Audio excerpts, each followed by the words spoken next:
ፊልሙ የሚጀምረው ራጅ ማልሆትራ የተባለ ወጣት ከእንቅልፉ ሲነቃ ነው። በለንደን ምሽቱን ሙሉ ከጓደኞቹ ጋር ሲዝናናና ሲጨፍር ስለሚያድር ለትምህርቱ ምንም አይነት ግድ የለውም።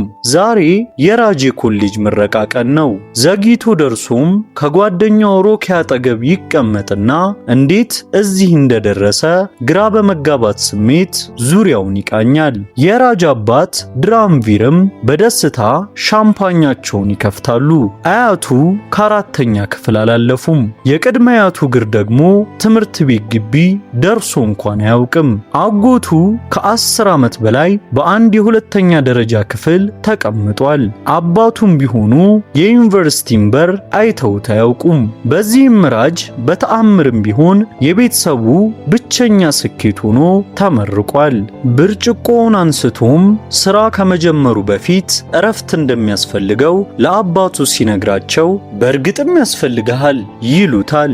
ሲምራን ሲንግ ከወላጆቿና ከታናሽ እህቷ ቹትኪ ጋር በሌላኛው የለንደን ክፍል ትኖራለች። ሆኖም ማንም የማያውቀው የራሷ የሆነ የተደበቀ ዓለም አላት። በአይኗ አይታው ስለማታውቀው አንድ ሰው በማስታወሻ ደብተሯ ላይ በስሜት ትጽፋለች። በህልሟ ስለሚመጣውና በዚህ ዓለም ውስጥ የትም ይሁን የት ሕያው ሆኖ እንደሚኖር በጽኑ ስለምታምነው አንድ ወንድ። እናቷም ማስታወሻውን አግኝተው በከፍተኛ ጉጉት ማንበብ ይጀምራሉ። ከዛም በተረጋጋና ፍቅር በተሞላበት ሁኔታ አጠገቧ ተቀምጠው ስለ ህልም ልዑሏ ሲጠይቋት ሲምራን ፈገግ እንዳለች ክፍሉን ለቃ ትወጣለች። በድንገት ከህንድ አንድ ደብዳቤ ይመጣል። የሲምራን አባት የሆኑት ባልዴቭ ጓደኛ የሆነው አጂት ሲንግ ልጁ ኩልጂት ለትዳር መድረሱን የሚገልጽ ደብዳቤ ሲሆን ይህ ደግሞ ባልዴቭ ሲመኙት የነበረው የተከበረ ቤተሰብ ነው። እራት እየበሉ ሳለ ባልዴቭ ጋብቻው እንደተመቻቸ ለቤተሰቡ ያበስራሉ።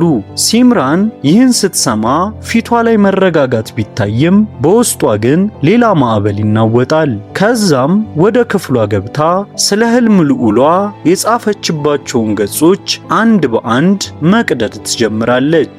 እጇን ሰጥታ ለዚህ ሁሉ ከመገዛቷ በፊትም አባቷን ለሰርጉ ዝግጅት ወደ ህንድ ከመሄዷ በፊት ከጓደኛዋ ሺና ጋር በአውሮፓ አንድ የመጨረሻ ጉዞ ትጠይቃቸዋለች።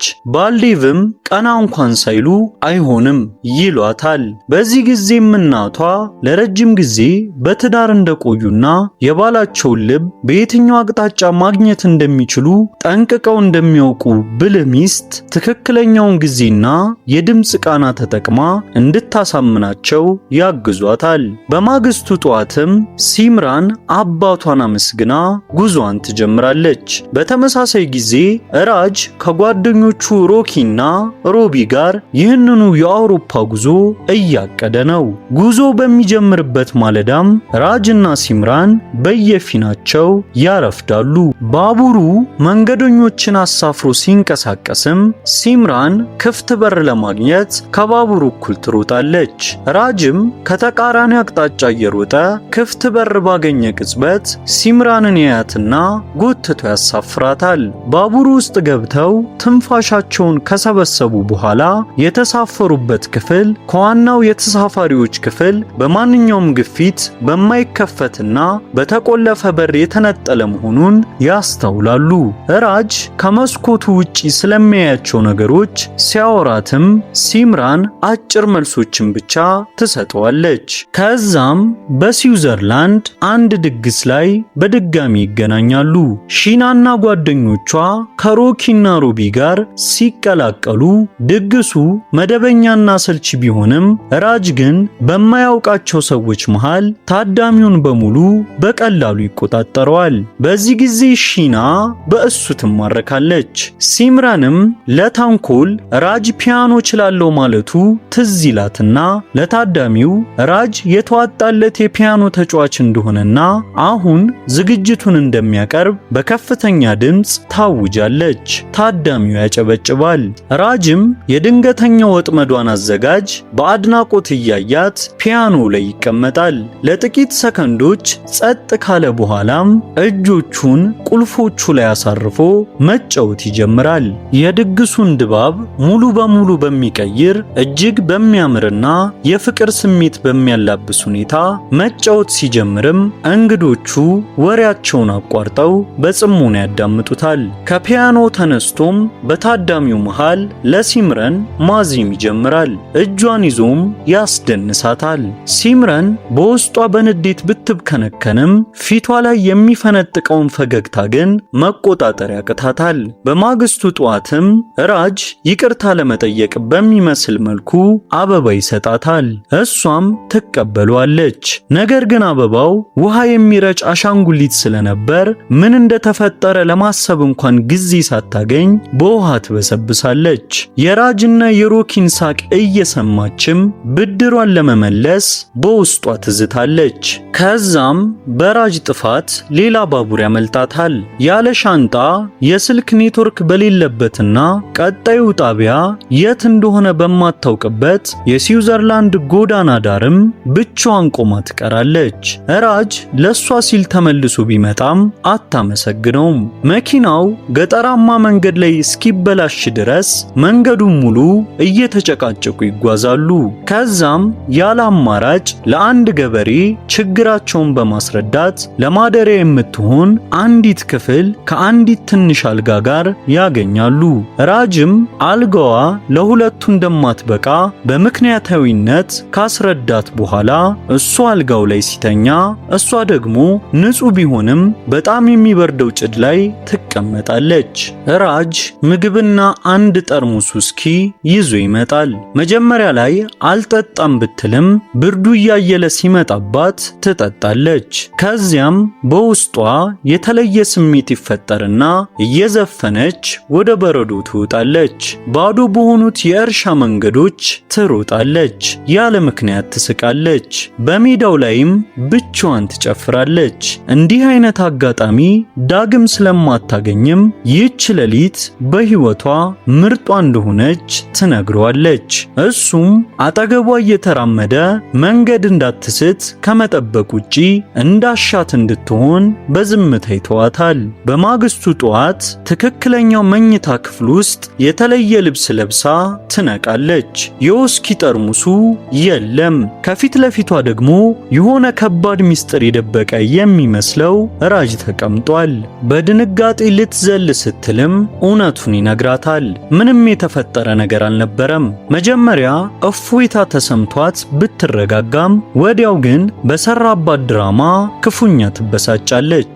ይህን ድጋሚ ቢያደርግ እርምጃ እንደምትወስድበት አስጠንቅቃው ሳትጨርስም ራጅ በሳቅ ይሞታል። በሆነ መንገድ ይህ የእርሻ ቤቱ የጠዋት ቆይታ የጉዟቸው ምርጡ ክፍል ሆኖ ያልፋል። በመንገዳቸው ላይም አንዲት ትንሽ ቤተክርስቲያን ውስጥ ብቻዋን ትገባለች። ራጅም በርቀት በዚህ ቅዱስ ስፍራ ከፈጣሪዋ ጋር የምታደርገውን የግል ጭውውት በዝምታ ይመለከታል። ሙሉ በሙሉ ትኩረቷን ሰጥታለች። ምንም አይነት ማስመሰልም ሆነ ስሜትን መደበቅ አይታይባትም። ስትጨርስም አንድ ምኞት እንደተመኘች ነገር ግን ለሰው ከተናገረች እንደማይሳካ ትነግሯለች።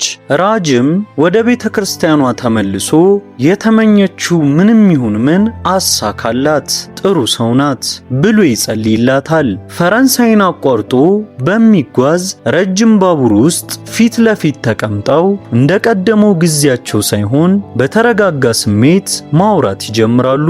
እውነተኛ ፍቅር ይዞት እንደማያውቅና በርካታ ግንኙነቶች ቢኖሩትም ፍቅር የሚለውን ቃል የሚፈልጉ እንዳልነበሩ በሐቀኝነት ይነግራታል። የምትሞግተው በራሷ የምትተማመን ልባም ሴት እንደሚፈልግም ይገልጻል። ንግግሩን እስኪጨርስ ድረስ እየገለጻት ያለው እሷኑ እንደሆነ አላስተዋለም ነበር። ህንድ ውስጥ አባቷ ለመረጡላት እና አይታው ለማታውቅ ሰው እንደታጨች ስትነግረውም በዝምታ ይዋጣል።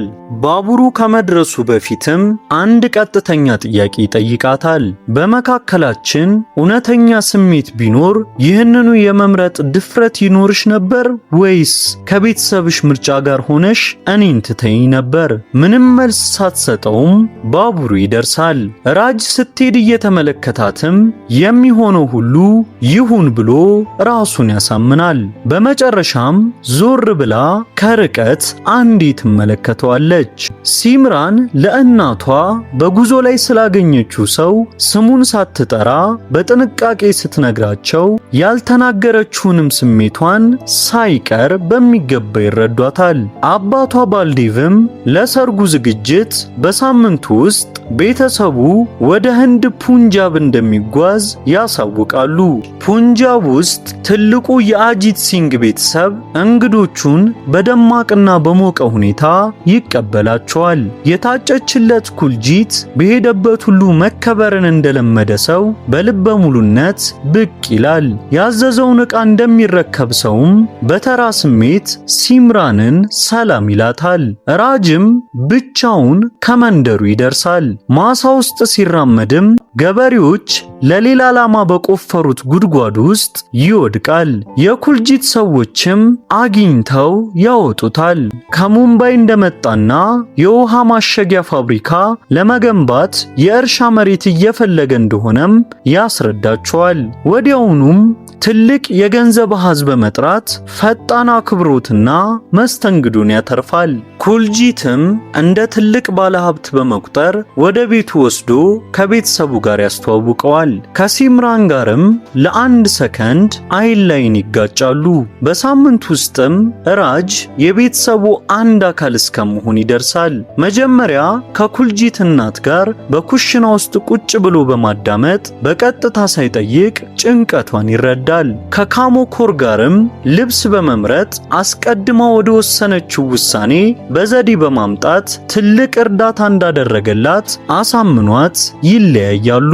ምሽት ላይ ደግሞ የሲምራንን አያት ሰገነት ላይ አብሯቸው ይቀመጥና በመጀመሪያ ጭውውታቸው ብቻ ልባቸውን ይገዛዋል። በማግስቱም ለቤተሰባቸው ከሙምባይ የመጣው ወጣት ጥሩ አይኖች አሉት ብለው ይመሰክሩለታል። ራጅና ሲምራን በአጋጣሚ ብቻቸውን ሲገናኙም የቃል ኪዳን ስነ ስርዓቱ ከነገ ወዲያ እንደሆነና ሁሉም ነገር እየተፋጠነ መሆኑን ትነግረዋለች። እሱም ምን ማድረግ እንዳለበት በሚገባ እንዳወቀ ሰው በተረጋጋ ድምፅ እንድታምነውና ስለ ነገ እንዳትጨነቅ ይነግራታል። ምን ማለቱ እንደሆነ ባይገባትም ካነጋገሩ ቃና ስሜቱን ትረዳለች። እራት ላይም የነኩልጂት ቤተሰብ ለራጅ ጥያቄ ያቀርብለታል። ሌላኛዋ ልጃቸው ፕሪቲ በሱ ላይ ግልጽ የሆነ ፍላጎት ስላሳየች ጊዜውም ከሰርጉ ዕቅድ ጋር ስለሚገጣጠም ከዋናው ስነ ስርዓት ጎን ለጎን የሱንና የፕሪቲን የቃል ኪዳን ስነ ስርዓት ማድረግ ይፈልግ እንደሆነ ይጠይቁታል። እሱም በቤቱ ውስጥ ለተጨማሪ ሳምንት ለመቆየት ሲል ያለምንም ማመንታት ጥያቄውን ይቀበላል። በቃል ኪዳኑ ቀንም ኩልጂት ቀለበቱን በሲምራን ጣት ላይ ሊያጠልቅላት ሲል የተሳሳተውን እጇን ትዘረጋለታለች። እሷ ምን እያደረገች እንደሆነ በሚገባ ታውቃለች። እሱ ግን አልገባውም። በዚያው ምሽት እናቷ ለሷና ለራጅ ለረጅም ጊዜ ያስቀመጡትን የወርቅ ጌጣጌጦቻቸውን በሙሉ ይሰጧቸዋል። ልጃቸው የምትወደው ሰው ፊት እንደቆመች በእናትነታቸው እንዳስተዋሉ ይነግሩታል።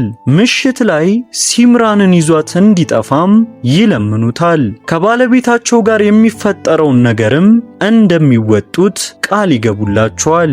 ራጅም ሁለት መንገዶች እንዳሉ የትኛው ፈጣንና የትኛው ትክክል እንደሆነ እንደሚያውቅና ሆኖም ፈጣኑን መንገድ እንደማይመርጥ ካስረዳቸው በኋላ የባልዴቭ ፈቃድ ከምንም በላይ አስፈላጊ በመሆኑ ቀጥታ ወደ እሳቸው ሄዶ እንደሚጠይቃቸውና አይሆንም ካሉትም ወደ ኋላ ሳይመለከት በሰላም እንደሚሄድ ይነግራቸዋል። በዚህም ይበልጥ ያከብሩታል። ይጠይቁታል። ለባልዴቭም ሁሉንም ነገር ይነግራቸዋል። ስለ ለንደን፣ ስለ ባቡሩ፣ ስለ አውሮፓ የሆነውን ሁሉ በግልጽ ያስረዳቸዋል። ባልዴቭም ራጅን በኃይል ይመቱታል። ለ20 ዓመታት ሲጠብቁት የነበረውን ነገር በሩ ተከፍቶ ሲያገኙት የሚፈጠር አይነት ጥልቅ ቁጣም ይሆናል። ራጅም ሁሉንም ታግሶ ባለበት ይቆማል። ከዛም በተረጋጋ ድምፅ ልጅዎትን ይውሰዱ፣ እዚህ መጣሁት ልጠይቅዎት እንጂ ያለ ፍቃዶት ልወስዳት አይደለም። ለእናንተ ትልቅ ትርጉም ያላትን ሴት በሌሊት ይዤ በመጥፋት የቤተሰባችሁን እምነት አላጎድልም ይላቸዋል። ራሱን ዝቅ አድርጎ አክብሮቱን ከገለጸ በኋላም ወደ ኋላው ሳይዞር ይወጣል። ቀናት ያልፋሉ። ራጅ በባቡር ጣቢያው ይገኛል። አባቱ ድራምቪር ለምን እንደመጡ በግልጽ ሳይናገሩ ልጃቸውን ተከትለው ወደ ፑንጃብ የመጡ ሲሆን ራጅ ሻንጣውንና ትኬቱን ይዞ ብቻውን ቆሞ ያገኙታል። ወደ ቦምቤ የሚሄደው ባቡር መንገደኞችን እየጫነ ነው። ቤት ውስጥ ደግሞ ሲምራን በውስጧ ታደርገው የነበረውን ትግል አቁማ ቀበል ለጀመረችው አዲስ ሕይወት ዝግጅት እያከናወነች ነው። በዚህ ጊዜ አባቷ እድሜዋን ሙሉ ውሳኔዎችን ሲወስኑላት የኖሩላትን ራሷ መምረጥ ከመቻሏ በፊት የመረጡላትን ሰው እንድታገባ ወደ ፑንጃብ ያመጧትን ልጃቸውን በትኩረት ያዩዋታል። በፊቷ ላይ ሊኖር የሚገባው ደስታ እንደሌለም ያስተውላሉ። ወደ ባቡር ጣቢያው እየሮጠች ስትሄድም ዝም ቢሏትም ከደረሱ በኋላ ግን በመጨረሻ በትግል ይለቋታል። ራጅ እጁን ዘርግቶ እየጠበቃት ነው። በመጨረሻም በሩ ላይ ደርሳ እጁን ትይዘዋለች። እሱም ጎትቶ ወደ ባቡሩ ያስገባታል። ባቡሩም ይዟቸው ይገሰግሳል። ባቡሩ ከእይታ እስከሚሰወርበት መጨረሻ ድረስም ባልዴቭ ቆመው በደስታ ይሸኟቸዋል። ልጃቸውም በራቸው ድረስ መጥቶ ፈቃዳቸውን ወደ ጠየቀውና ቀላል የሆነውን የስርቆት መንገድ ወደ ተወው ሰው አቅጣጫ ትጓዛለች። በቀጣይ ቪዲዮ እስከምንገናኝ በያላችሁበት መልካሙን ሁሉ እያደረጋችሁ ቆዩልኝ። እወዳችኋለሁ።